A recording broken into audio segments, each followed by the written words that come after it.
dia, queridos irmãos, queridas irmãs, que a graça do nosso Senhor Jesus Cristo, o amor de Deus o Pai e a comunhão no Espírito Santo sejam com todos nós. Amém. Nessa manhã de domingo, quero convidá-los a meditar no texto de Romanos capítulo 3, dos versículos 10 a 26. Como está escrito, não há justo, nenhum sequer. Não há quem o entenda, não há quem busque a Deus.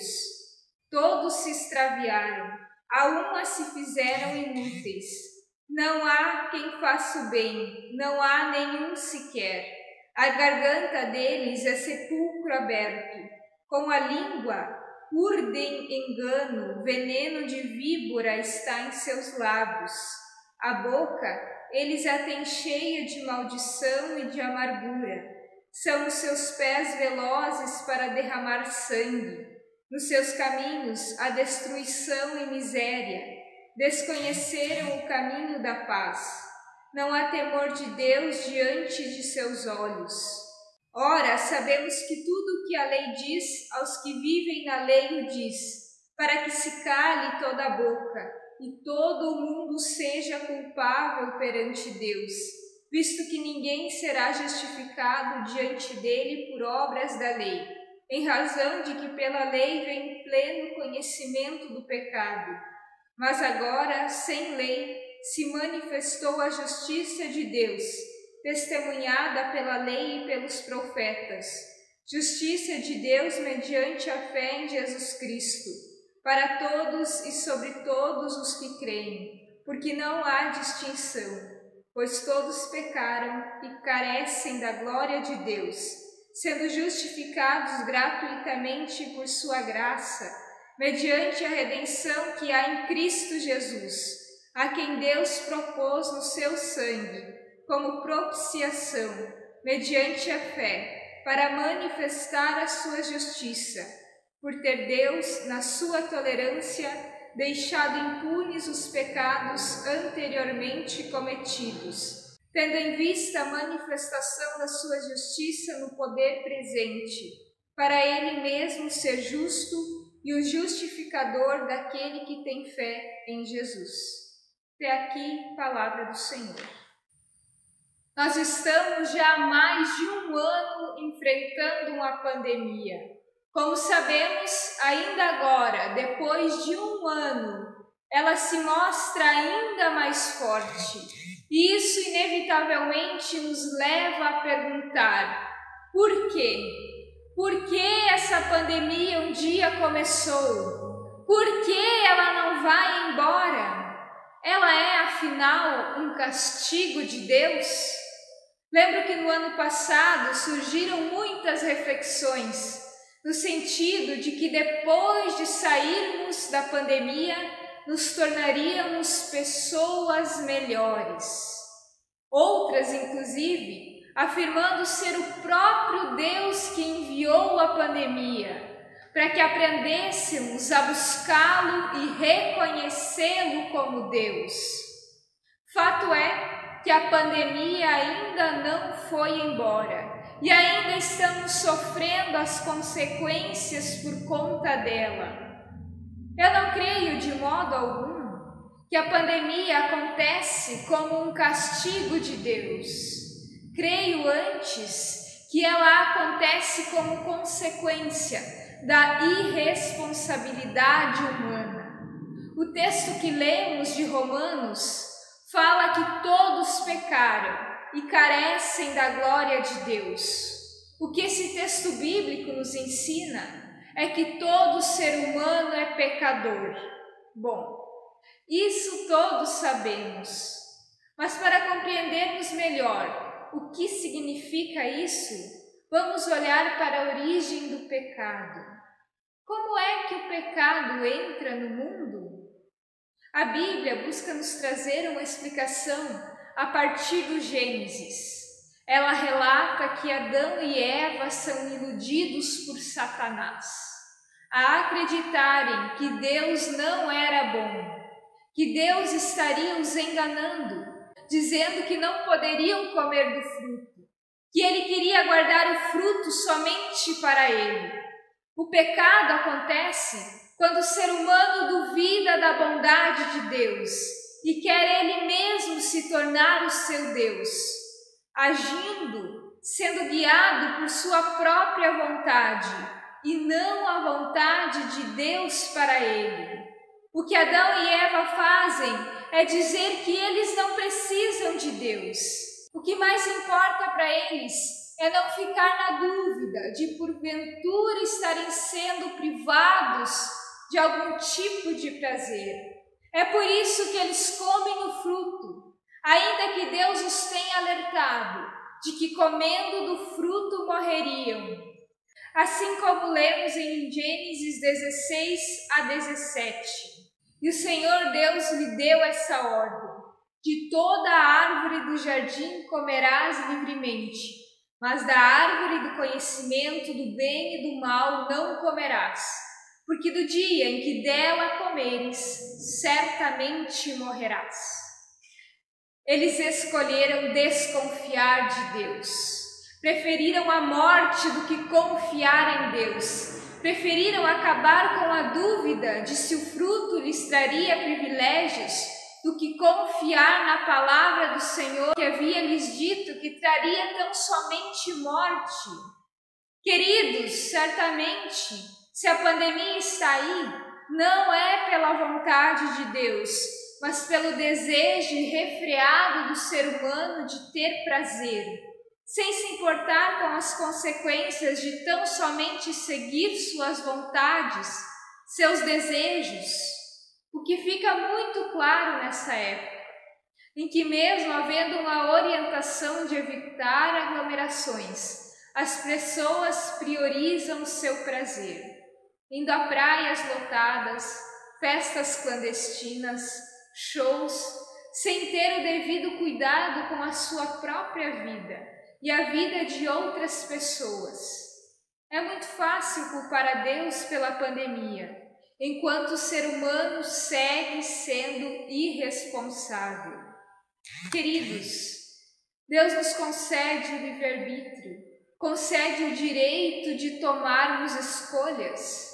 E quando nossas escolhas estão desalinhadas da vontade de Deus para nós, para com a vida do ser humano, vontade que é de amor e cuidado, nossa vontade nos conduz para a morte.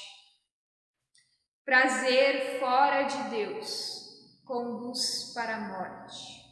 Já o prazer encontrado em Deus produz vida, produz amor, produz cuidado com a própria vida e a vida de outras pessoas. Onde tem estado o teu prazer? O que te traz satisfação?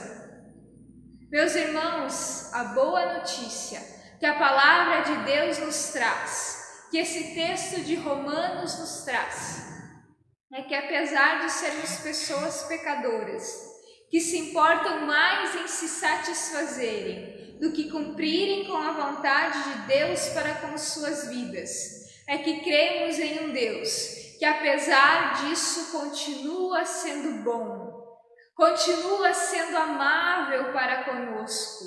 Um Deus que na pandemia se apresenta não como causador dela, mas como aquele que tem fortalecido, tem sido amparo, tem sido consolo e esperança para aqueles que o buscam.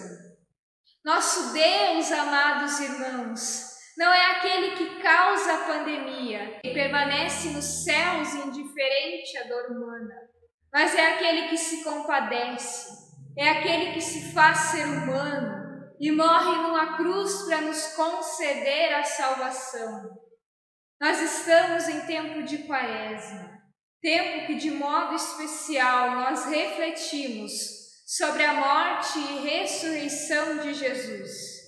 E elas não têm outro significado, senão ser a pura expressão do amor de Deus por nós, que nos promete que apesar de no mundo passarmos por aflições, assim como Jesus venceu o mundo, nós também venceremos, e um dia estaremos com Ele, face a face. Portanto, nessa manhã, te convido a recalcular a rota, a pensar como tens vivido e, sobretudo, como queres continuar vivendo. Talvez você ainda não conheça o prazer de viver com o Senhor. A boa notícia é que ainda podes conhecer. Lembre-se de que nada adianta perceber que está seguindo no caminho errado, na direção errada, se não decidires tomar o caminho certo. Caminho que conduz à vida eterna com Cristo Jesus. Que nesse domingo você possa escolher viver com Deus, encontrando nele o seu prazer. Que seu prazer esteja em viver com Deus. Escolha nele confiar. Amém. Queremos agora também confessar a nossa fé com as palavras do Credo Apostólico, quando juntos dizemos: creio em Deus Pai Todo-Poderoso, Criador dos céus e da terra, e em Jesus Cristo, seu Filho unigênito, nosso Senhor, o qual foi concebido pelo Espírito Santo, nasceu da Virgem Maria, padeceu sob o poder de Pôncio Pilatos, foi crucificado, morto e sepultado, desceu ao mundo dos mortos, ressuscitou no terceiro dia, subiu aos céus e está sentado à direita de Deus Pai Todo-Poderoso, de onde virá para julgar os vivos e os mortos. Creio no Espírito Santo, na Santa Igreja Cristã, a comunhão dos santos, na remissão dos pecados, na ressurreição do corpo e na vida eterna. Amém.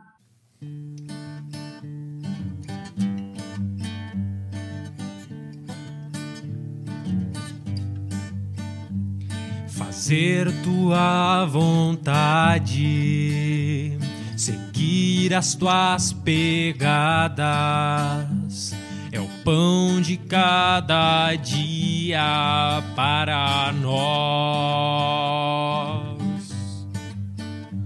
Servir a tua mesa, saber lavar os pés,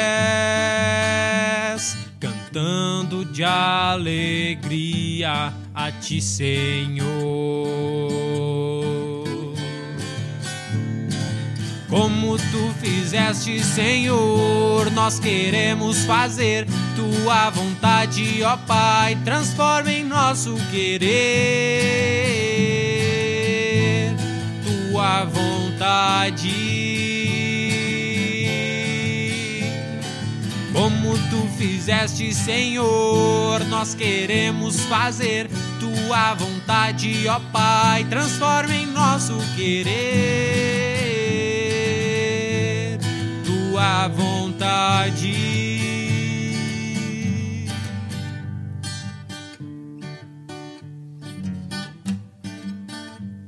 Buscar em tua presença sustento para a alma, vivendo cada dia aos teus pés, bebendo da palavra que torna a morte em vida e dá-nos alegria para servir.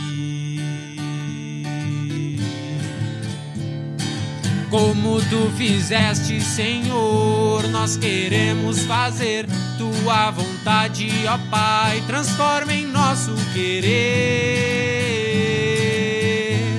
tua vontade. Como tu fizeste, Senhor, nós queremos fazer tua vontade, ó Pai, transforma em nosso querer tua vontade, tua vontade.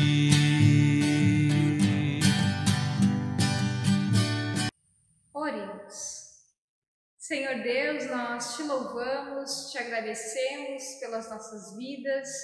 Obrigada porque tu tens nos cuidado, tens nos amparado. Obrigada porque podemos crer e confiar de que tu és um Deus bondoso, um Deus que está conosco em todo o tempo, no bom e também no difícil. Nós te pedimos, Senhor Deus, vem nos amparar nesse tempo de pandemia, vem aquietar os nossos corações, vem nos trazer a memória de que tu és Emanuel, de que tu és Deus conosco e que estás conosco em todo o tempo. Isso nós queremos confiar. Obrigada porque um dia tu nos encontraste. Obrigada porque um dia tu nos batizaste, somos teus filhos, tuas filhas amadas. Nós te pedimos, Senhor Deus, que tu possas estar também cuidando das pessoas do nosso Brasil que estão enfermas, que estão sofrendo por conta desse vírus, que tu possas assisti-las, que tu possas curá-las.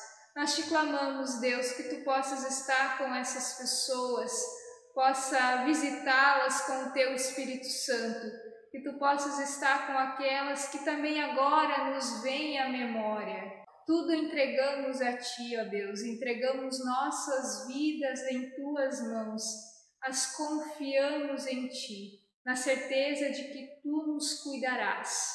Vai à frente, ó Senhor, de todas as coisas. Tudo mais que está em nossos corações, nós queremos colocar na oração que teu Filho Jesus nos ensinou a orar, quando juntos dizemos: Pai nosso que estás nos céus, santificado seja o teu nome. Venha o teu reino, seja feita a tua vontade, assim na terra como no céu. O pão nosso de cada dia nos dá hoje, e perdoa-nos as nossas dívidas, assim como nós também perdoamos aos nossos devedores. E não nos deixes cair em tentação, mas livra-nos do mal, pois teu é o reino, o poder e a glória para sempre. Amém. O Senhor Deus te abençoe e te guarde. O Senhor faça resplandecer o seu rosto sobre ti e tenha misericórdia de ti. O Senhor sobre ti levante o seu rosto e te dê a sua paz, hoje e sempre. Amém. Que nós possamos nos saber cuidados e abençoados pelo nosso Deus, que é bom, continua sendo bom e sempre o será. Amém.